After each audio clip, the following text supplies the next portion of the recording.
Acostúmbrese a venir el domingo con la palabra de Dios.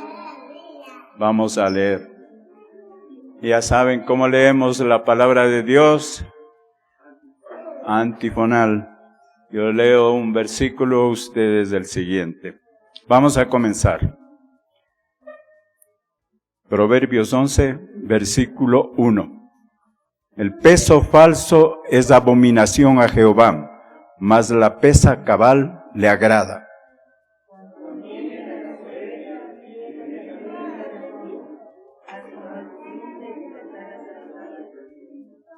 La integridad de los rectos los encaminará, pero destruirá a los pecadores la perversidad de ellos.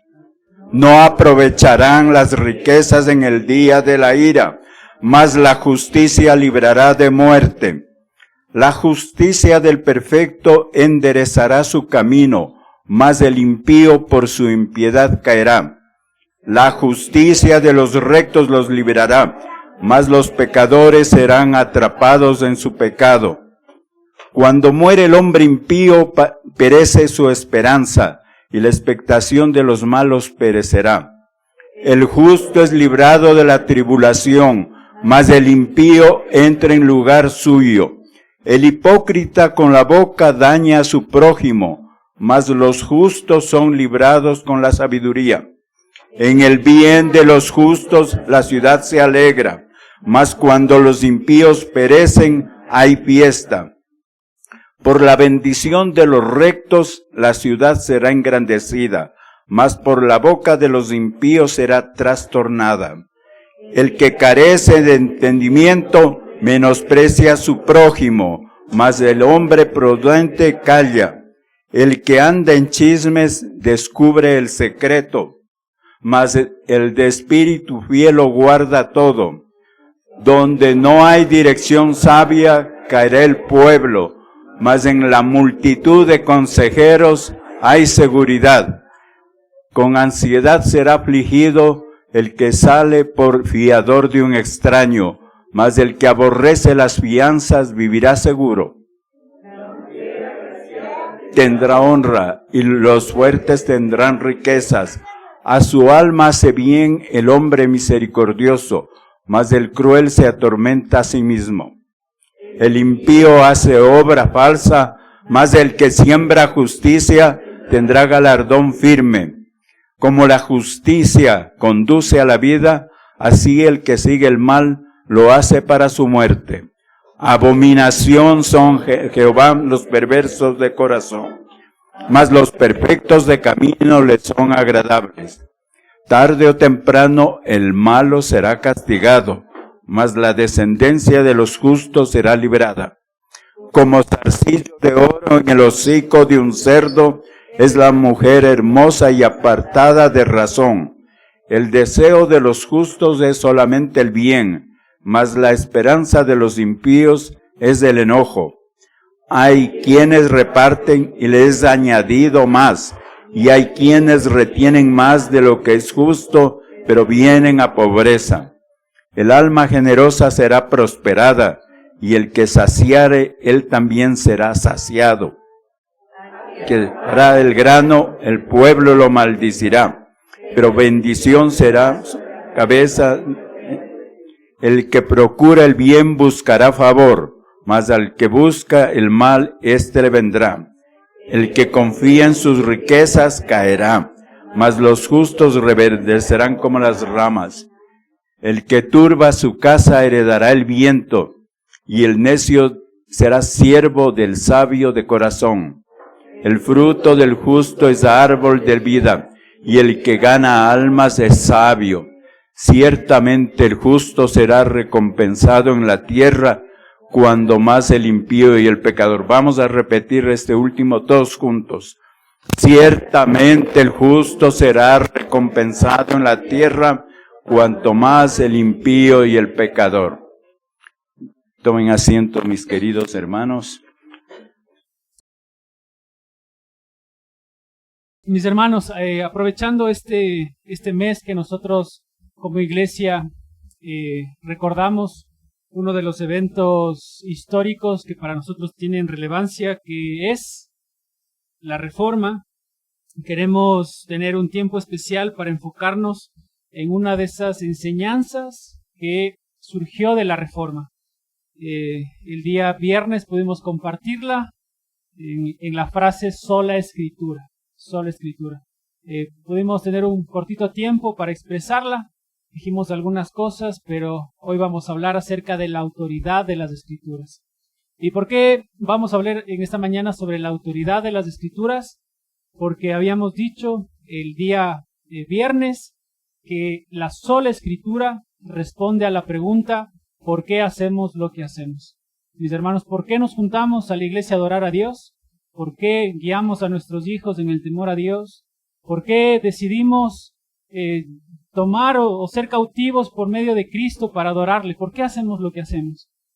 Porque son estas cosas claramente visibles en la palabra de Dios, mis hermanos. Así que me gustaría, vamos a ir de versículo en versículo para ver algunas cosas sobre esta doctrina. Es una doctrina, quisiera iniciar con eso. No es que nosotros nos estamos inventando el agua tibia, más bien nosotros estamos reconociendo en esta mañana lo que se ha predicado en la historia de la iglesia. Imagínense que Martín Lutero retomó la enseñanza, la sola escritura, la autoridad de las escrituras en 1517. Una enseñanza que había sido o había iniciado con el Señor Jesucristo y con los apóstoles, porque ellos mismos nos dan un ejemplo de cómo utilizaban la palabra de Dios en su tiempo en el primer siglo. Mis hermanos, para que podamos tener un concepto en esta mañana de lo que queremos hacer referencia con autoridad, yo quisiera comenzar dando un concepto actual de lo que significa autoridad, ya que es similar al concepto que nosotros podemos encontrar en la Biblia sobre autoridad. El diccionario de Oxford nos dice, presten atención a esto, que lo vamos a ir desglosando por partes. Dice, autoridad es el poder para imponer obediencia o el derecho a hacerlo. Agrega lo que significaría otra implicación. Autoridad significa supremacía moral o legal. Dos cosas. Y en última instancia dice que autoridad es el derecho a tomar o aplicar una decisión. Pongamos ejemplos para que podamos tener en nuestras cabezas a lo que nos referimos con autoridad. Pensemos en que cada uno de nosotros somos gerentes de una empresa, ¿verdad? O no somos nosotros los gerentes, somos los empleados de esta empresa. ¿Y qué pasaría si el dueño de esa empresa hoy decide liquidar a todas las personas de la empresa simplemente haciendo una carta, enviando la carta a los correos electrónicos de cada uno de nosotros y decirnos que el día de mañana ya no tenemos que ir a trabajar? Él está en todo el derecho de hacer eso porque es el dueño de la empresa, ¿sí o no? Obviamente si cumple con todos los pasos y las consecuencias de lo que significa de despedir a todos sus empleados, pero él puede hacerlo, ¿sí o no? Puede hacerlo. Es su empresa. Él es aquel que puede imponer obediencia y tiene todo el derecho de hacerlo, ¿verdad? ¿Sí o no? Incluso si nosotros tenemos un negocio y queremos despedir a alguien que es ineficaz en el negocio, lo hacemos, porque tenemos todo el derecho para hacerlo. ¿Sí o no? Ok. Ahora pensemos en... cada uno de nosotros tenemos, quizás en nuestras cabezas, líderes espirituales a los cuales tenemos aprecio y queremos seguirlos. Por ahí se les viene a la cabeza quizás el pastor Roberto en su tiempo, quizás otros pastores que cuando esas personas venían al púlpito y predicaban la palabra y miraban ustedes su vida espiritual, miraban a su familia, miraban a sus hijos, miraban quiénes eran esas personas, decían, claro, o sea, está predicando esto en el púlpito y yo voy a seguir esto porque tiene esa persona una autoridad moral para decir lo que dice y obviamente una autoridad sobre mí y sobre mi familia porque quizás yo no estoy haciendo lo mismo. ¿Ok?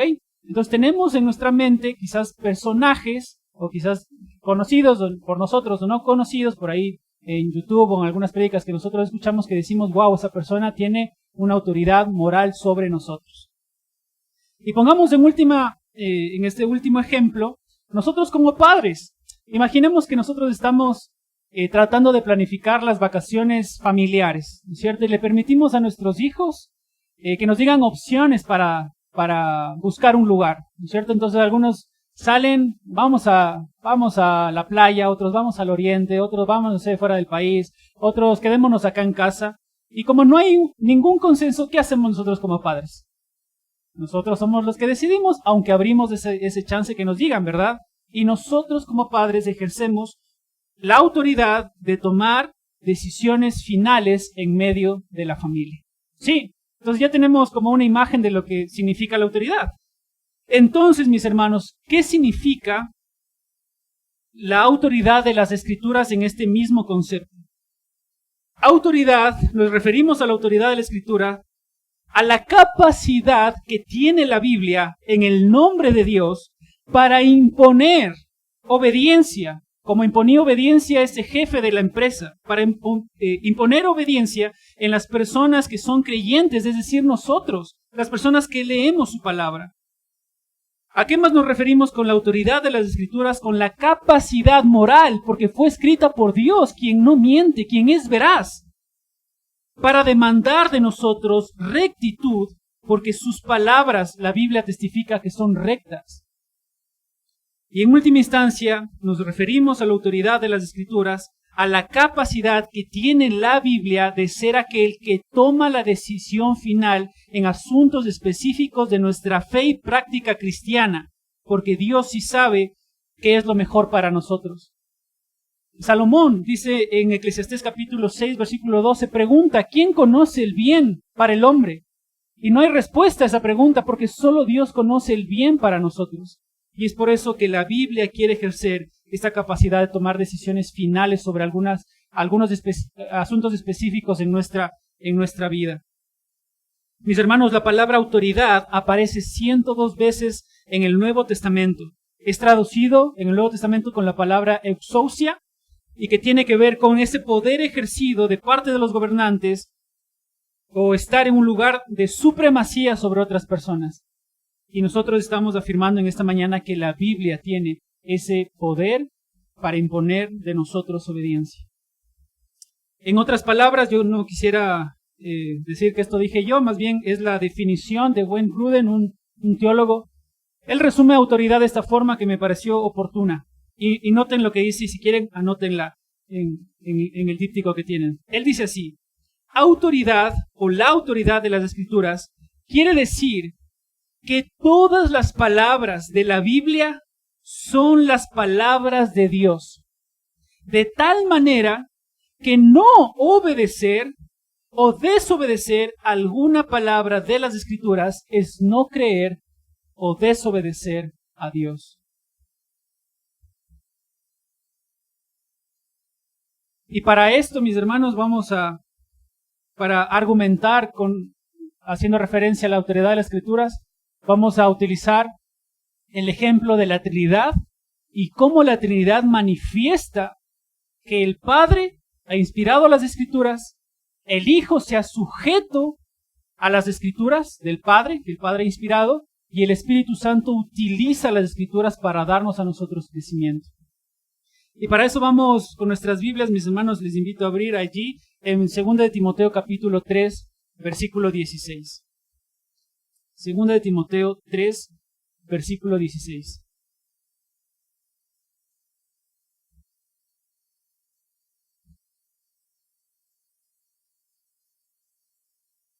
¿Todos lo tienen? La palabra de Dios dice, versículo 16, toda la Escritura es inspirada por Dios y útil para enseñar, para redarguir, para corregir, para instruir en... ¿Con qué fin, hermanos? Versículo 17. A fin de que el hombre de Dios sea perfecto, enteramente preparado para toda buena obra. Yo quisiera que notes en el versículo 16 la palabra inspirar. Quizás alguna vez nosotros la dijimos aquí en el culto, pero esa palabra inspirar viene de una palabra griega que se traduce al español por inspirar en nosotros en el texto, pero se traduce al griego con la palabra teumneustos, ¿ok? Y esa palabra, aunque parecería contradictoria en el español, tiene que ver con exhalar. ¿Qué es para nosotros inspirar, hermanos? Es tomar aire, ¿no es cierto? Meter aire hacia nuestros pulmones, ¿verdad? Eso significa inspirar. Pero la palabra en griego que se utiliza acá para decir que toda la Biblia es inspirada por Dios, teumneustos, tiene que ver con exhalar, tiene que ver, cuando decimos exhalar, ¿a qué nos referimos? A botar aire, ¿no es cierto? A sacar aire de nosotros.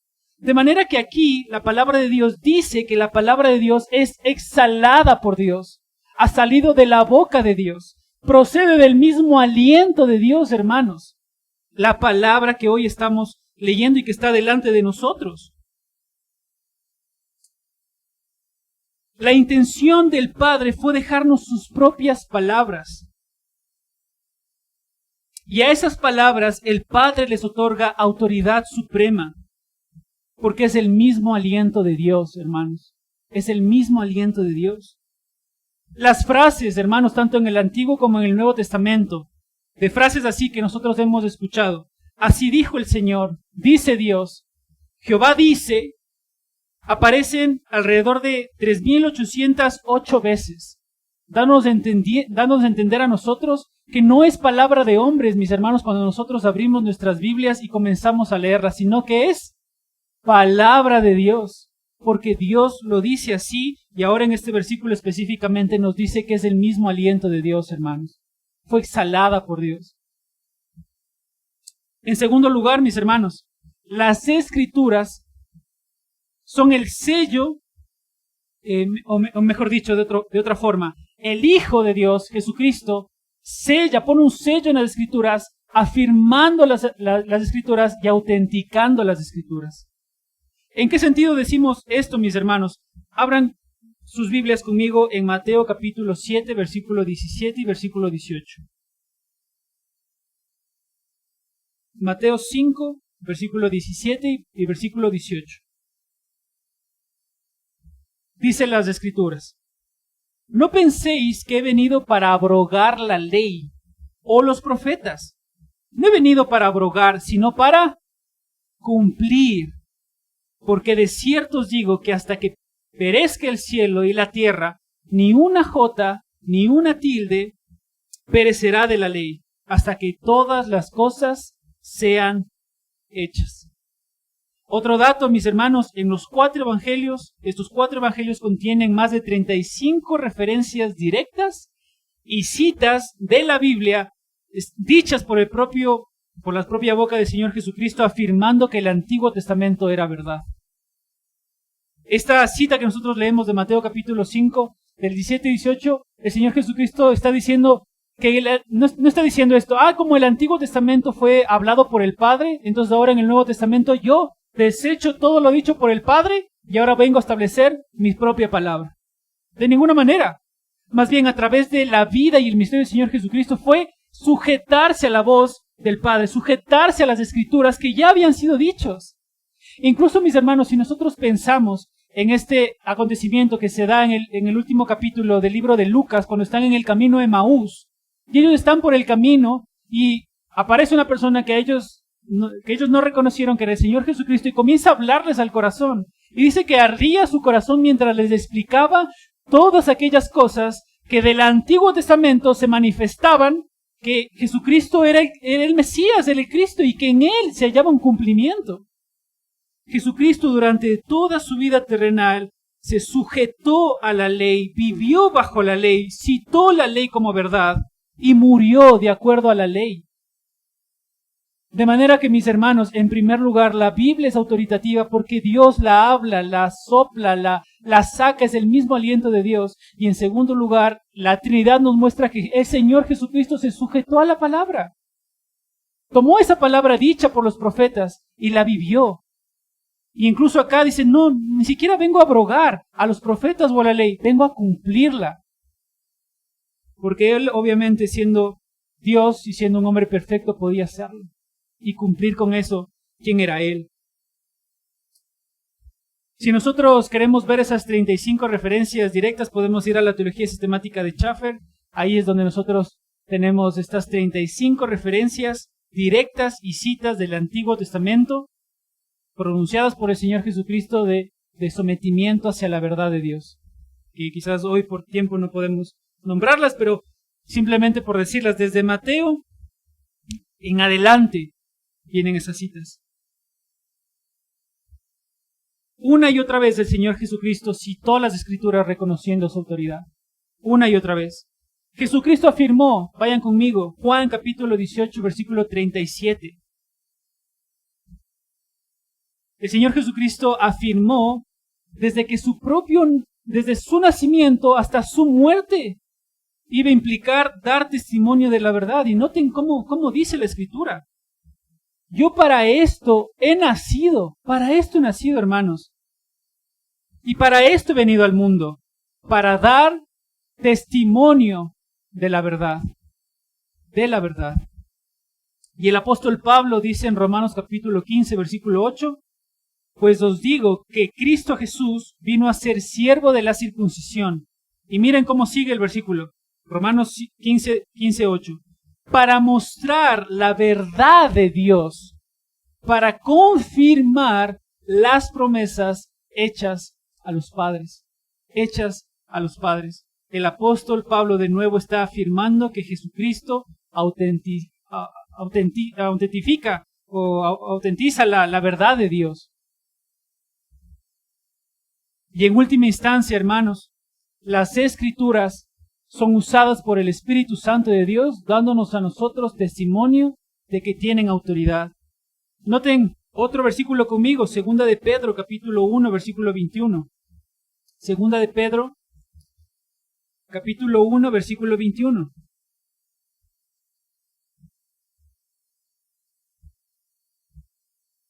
Leamos desde el 19 para tener un contexto. Y miren lo que dice acá.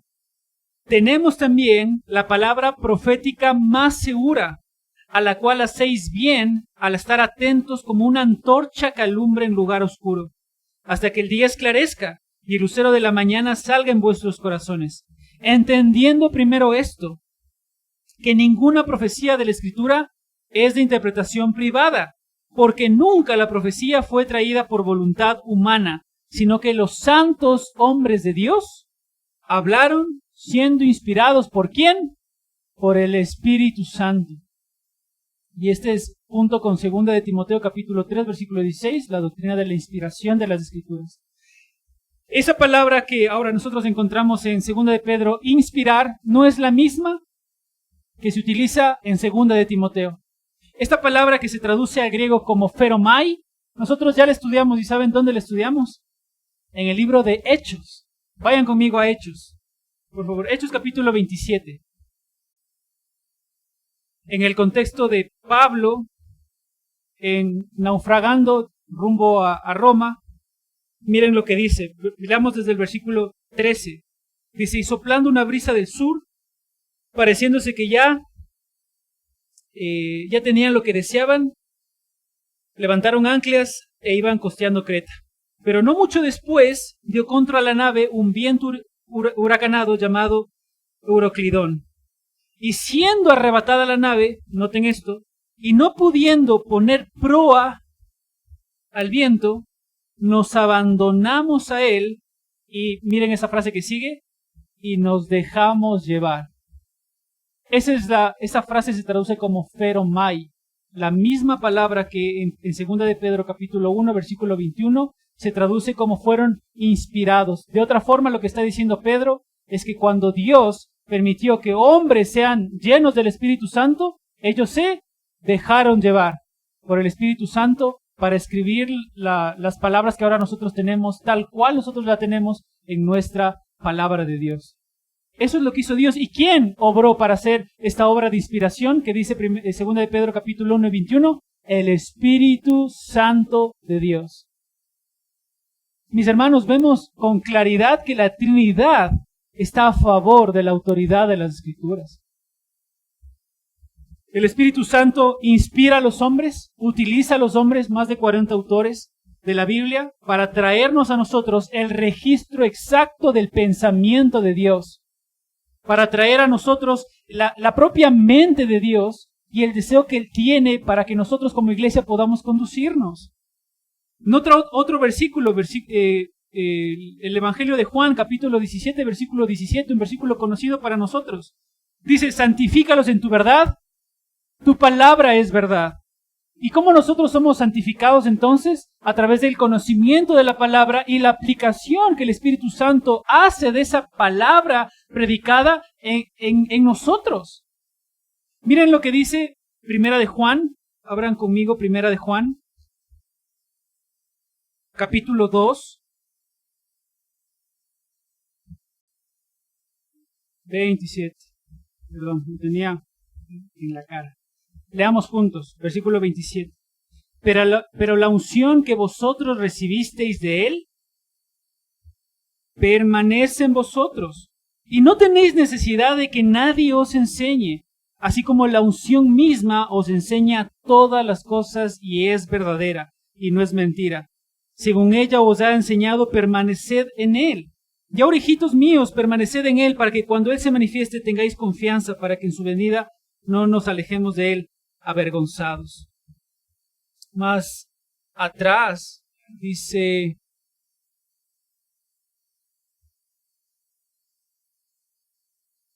que tenemos al Espíritu Santo, versículo 20, pero vosotros tenéis la unción del Santo y conocéis todas las cosas. Nos ha escrito como si ignoráis la verdad, sino porque la conocéis y porque ninguna mentira procede de la verdad. Versículo 24, lo que habéis oído desde el principio permanezca en vosotros. Y lo que habéis oído desde el principio, si lo que habéis oído desde el principio permanece en vosotros, pues también vosotros permaneceréis en el Hijo y en el Padre. Y esa es la promesa que Él nos hizo, la vida eterna.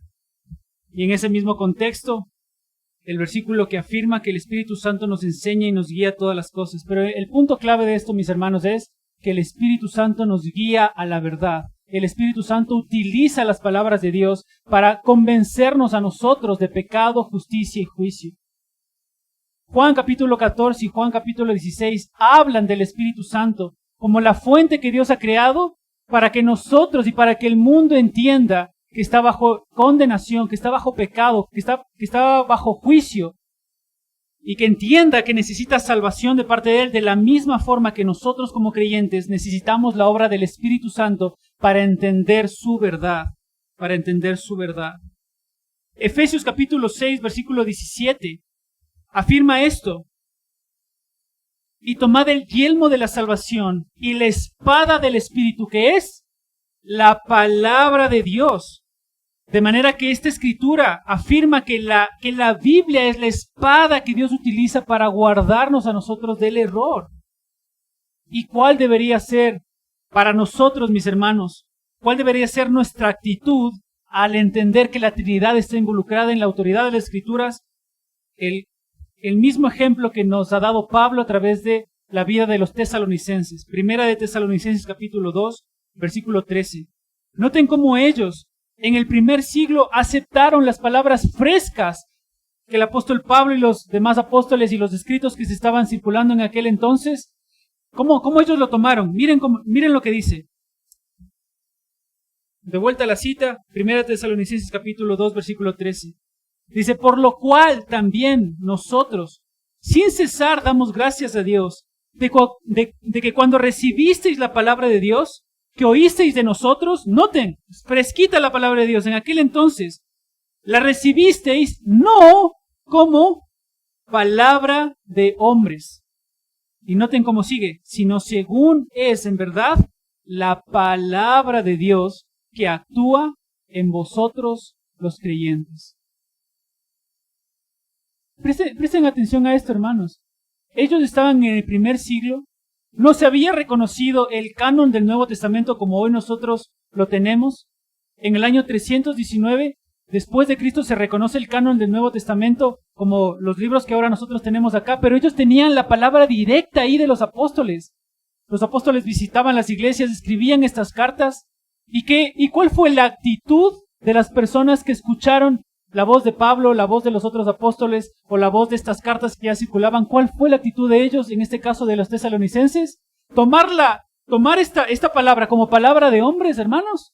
No, sino tomarla, y me encanta la frase que dice acá, no la tomaron como palabras de hombres, sino según es, en verdad, la palabra de Dios. Mis hermanos, ¿entendemos eso, hermanos? Que cuando abrimos nuestra Biblia, estamos escuchando la palabra de Dios. La palabra de Dios. Un predicador dijo que si nosotros queremos escuchar a Dios de forma audible, leamos la palabra en voz alta. Esa es la forma en la que Dios se comunica con nosotros hoy, hermanos, a través de su palabra, su palabra. Y noten un último versículo, Hebreos capítulo 4, versículo 12. Que también es un versículo conocido para nosotros. Porque la palabra de Dios, noten de vuelta, la palabra de Dios es viva y eficaz, y más cortante que toda espada de dos filos, y penetra hasta partir el alma y el espíritu, y las coyunturas y los tuétanos, y discierne los pensamientos y las intenciones del corazón. Es la palabra de Dios. Algunos quizás podrán decir que la Biblia es vieja, que la Biblia está desactualizada, que la Biblia es retrógrada, que la Biblia no es contemporánea, que la Biblia es escrita en los años, no sé, con lo peor, ¿no es cierto?, podrán decir de la Biblia. Pero Dios dice de su propia palabra que es viva, hermanos.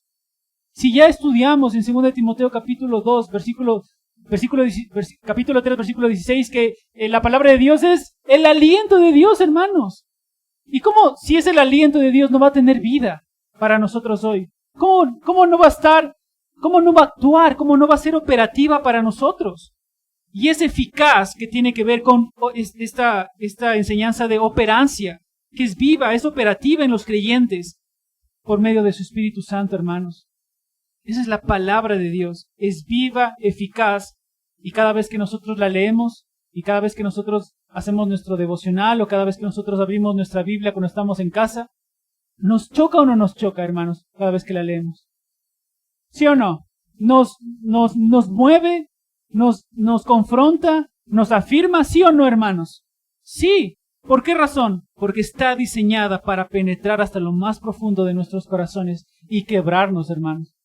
De la misma forma en que nosotros como padres, nos acercamos a la vida de nuestros hijos y nuestros hijos cometen un error y nuestros hijos están ahí berrinchudos y están con sus propias ideas delirantes, y el padre, ¿qué hace? Si son pequeños, pues les quiebra su voluntad, ¿no es cierto? Les quiebra su voluntad y les dice: hijo, no es por ese lado, vamos por otro lado. De la misma forma, Dios, a través de su palabra, quiebra nuestra voluntad, quiebra nuestros pensamientos, quiebra lo más profundo de nuestro corazón y nos hace seguirle, porque es viva, eficaz y más cortante que espada de dos filos, hermanos. Es más cortante que espada de dos filos. Mis hermanos, para terminar, déjenme decirles a ustedes 3 razones rapiditas de por qué nosotros debemos reconocer la autoridad de las Escrituras. La primera es por la historia. ¿Por qué razón?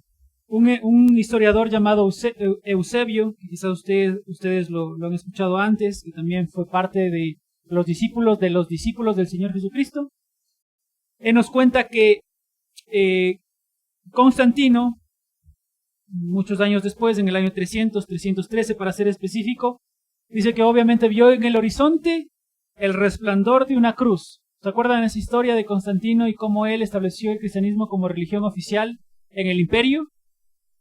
Y que vio unas palabras que decían en griego, tukonika, que significa: con esta señal vencerás. Y él establece, ¿no es cierto?, la religión cristiana como religión oficial del Imperio Romano en aquel entonces y para adelante. Pero ¿cuál fue el error? Quizás para nosotros podemos decir, bueno, pero fue algo bueno para nosotros como cristianos en aquel entonces que se haya hecho eso. Bueno, en general, si lo evaluamos a la luz de la Biblia, no fue tan bueno. ¿Saben por qué? Porque a partir del año 313 comenzaron a ser escritos estos otros libros de doctrina eclesiástica en los cuales se trataba de interpretar la Biblia, pero se ponía el pensamiento de las personas por encima de la Biblia. Comenzó a haber, como en el Antiguo Testamento, libros de tradición, como el Mishnah. Ahora en el año 313, libros de tradición cristiana.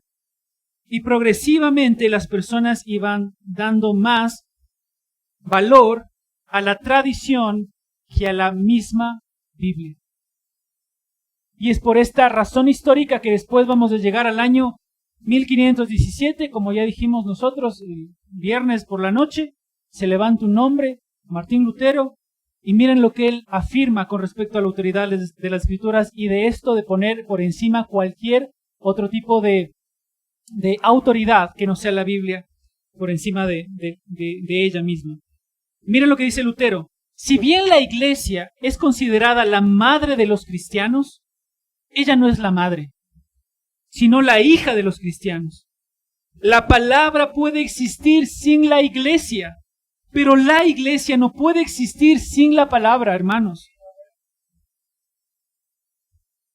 La palabra no necesita la autoridad de la Iglesia. En cambio, la Iglesia necesita indispensablemente la autoridad de la palabra. La Confesión de Fe Bautista de 1689 habla sobre la autoridad de las Escrituras de esta forma: la autoridad de las Sagradas Escrituras, que tiene en sí misma, es por esta misma razón que debe ser creída. Y ese testimonio no depende de ningún hombre o de iglesia, sino enteramente de Dios, quien es la verdad misma, el autor de la palabra, y por tanto debe ser recibida porque es la palabra de Dios.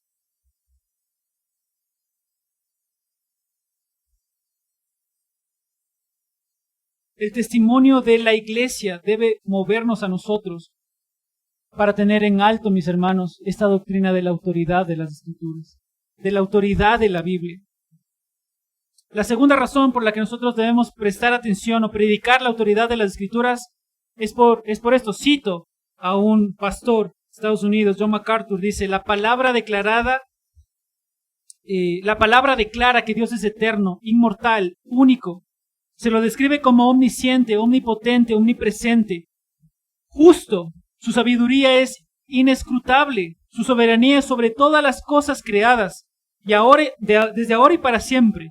La autoridad de Dios se transmite al hombre por medio de la palabra de Dios, y es por esta razón que su predicación es el mensaje inalterable y autoritativo para quien lo escuche. ¿Y a qué me quiero hacer referencia con esta frase, mis hermanos? Que no depende la persona que esté aquí parada los domingos enseñando la Biblia. Si esa persona es fiel, mis hermanos, en abrir la palabra como hemos tratado de hacer, e ir versículo por versículo explicando lo que dice la palabra, eso es verdad, mis hermanos. No depende si ustedes dicen, bueno, es que es un muchachito, ¿no es cierto? Ahí está parado. Es alguien que no conoce, es alguien que por ahí no tiene muchos años de experiencia. Pero mis hermanos, si se abre la palabra de Dios, se lee la palabra de Dios y se explica la palabra de Dios, no depende de la persona que está aquí parada. Porque es, una vez más, la palabra de Dios, mis hermanos. Y yo voy a tomar la frase de uno de los predicadores que a mí me encanta escuchar. No voy a decir su nombre, pero él dice así: hermanos, ¿hay de nosotros los predicadores? Si nosotros tomamos la Biblia a la ligera, tomamos la Biblia como si no fuera la palabra de Dios, no la estudiamos, no la indagamos, no vemos el testimonio de la historia, no nos regimos a su autoridad. Hay de nosotros, hermanos, que nosotros estemos predicando cualquier otra cosa que no sea la Biblia en este púlpito. Hay de nosotros, como expresó el profeta Isaías, hay de mí, hay de nosotros, hermanos. Pero mis hermanos, de la misma forma, con mucho amor, si nosotros somos fieles en abrir la palabra, estudiar de ella, mirar la historia y sujetarnos a la Escritura, hay de ustedes, mis hermanos, si ustedes no deciden en sus propios corazones sujetarse a la Biblia. Debemos sujetarnos a ella es nuestra autoridad. Y en último lugar, debemos predicar la palabra o predicar la autoridad de las Escrituras, porque nosotros somos propensos a olvidarnos, hermanos. ¿Cuántas veces nosotros hemos sido amonestados en la iglesia de que debemos abandonar pecados? ¿Cuántas veces quizás se te acercó el anciano, el pastor de la iglesia y te dijo, mi hermano, no es así. Mi hermano, cambia en esto. Mi hermano, estás fallando en ese pecado, tienes que arrepentirte de tu pecado, perdonar, volver a Cristo. Y tú dices, no sirve eso. No me llega. No quiero cambiar. A otros les da igual quizás escuchar que necesitan cambiar su carácter, su forma de actuar, con sus hijos, con su familia, que deberían expresar un poco más de amor y sujetarse una vez más a lo que dice la Biblia, y su respuesta es, no. Somos propensos, mis hermanos, a olvidarnos de que la Biblia es nuestra autoridad. Mis hermanos, nosotros cuando les decimos con mucho amor, quizás si nos hemos acercado a alguno de ustedes a decirles algo, no nos hemos acercado, no es que a mí me parece. Mira, aquí dice en la Biblia. Y obviamente nos consideramos a nosotros mismos que probablemente caigamos en lo mismo, hermanos. Pero si la Biblia lo dice, es Dios quien te dice, mi hermano, eso. No te enojes conmigo, no te enojes con los ancianos. La Biblia es la que afirma esto. Y de acuerdo al pensamiento de la Biblia es como nosotros debemos que manejarnos. Isaías capítulo 66, versículo 2 dice, miraré a aquel que es pobre y humilde de espíritu y que tiembla a mi palabra. En ese pondré mis ojos. En esa persona que es humilde. Sobre ella fijaré mis ojos.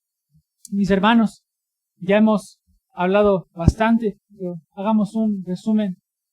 Dios ha inspirado su palabra, la ha exhalado para nosotros.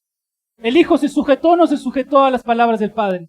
Vivió una vida ministerial, todo su ministerio vivió bajo las ordenanzas del Padre. Juan capítulo 17 incluso dice, Padre, te glorificaré a ti. Ese es mi propósito, glorificarte, y he acabado la obra que me diste que hicieste, mostrar al Padre, sujetándome a las Escrituras. Jesucristo lo cumple. Y el Espíritu Santo, utilizando las Escrituras para aplicar en nuestros corazones su verdad, para que nosotros seamos amonestados.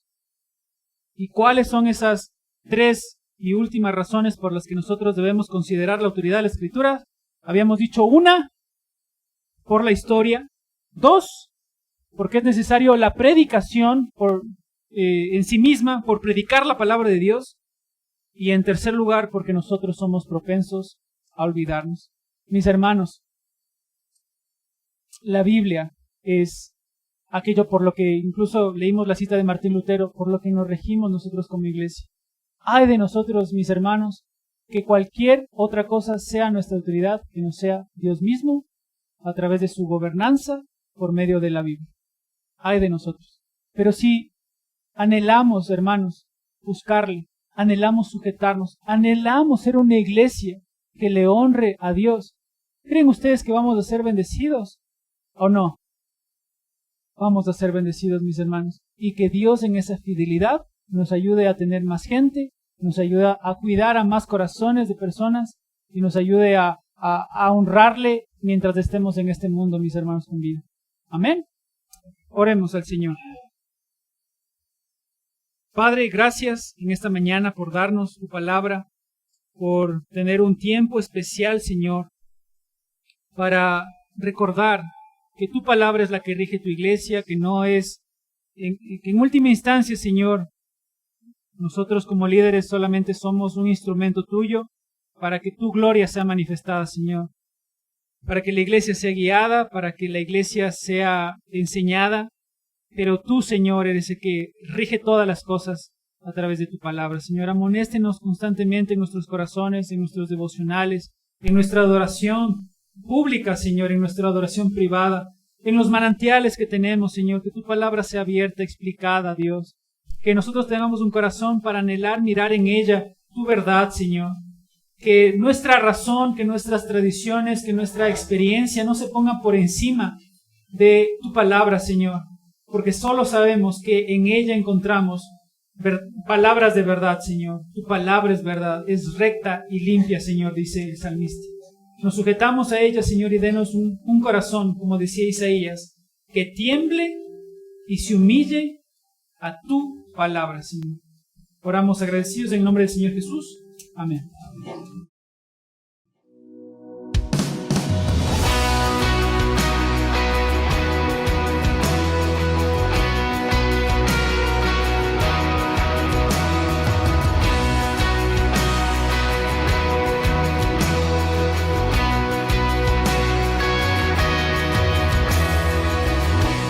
Castillo fuerte es nuestro Dios, defensa y buen escudo. Con su poder nos librará en este trance agudo. Con furia y con afán, Satanás gozará. Por armas deja ver astucia y gran poder. Cual el no hay en la tierra.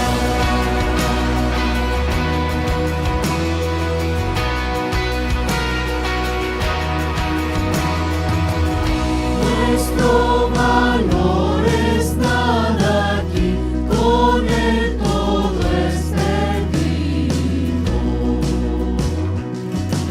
Mas por nosotros luchará de Dios el escogido. Es nuestro Rey Jesús, el que venció en la cruz, Señor y Salvador, y siendo el solo Dios.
Dios muy firme permanece.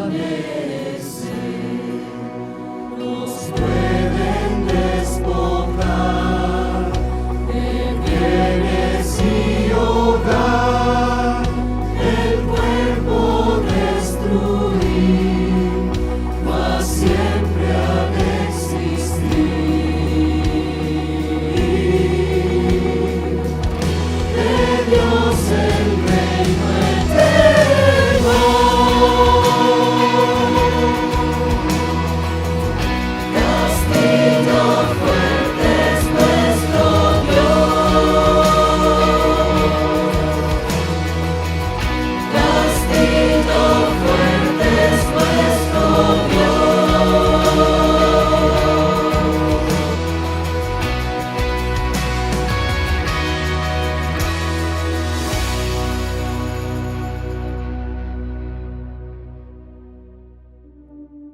Gracias por participar en esta celebración desde tu hogar.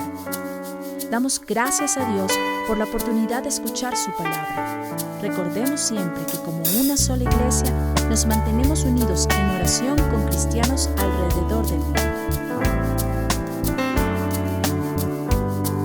Nuestra actitud frente al mundo siempre será de constante alabanza y adoración a Jesucristo, con oraciones de súplica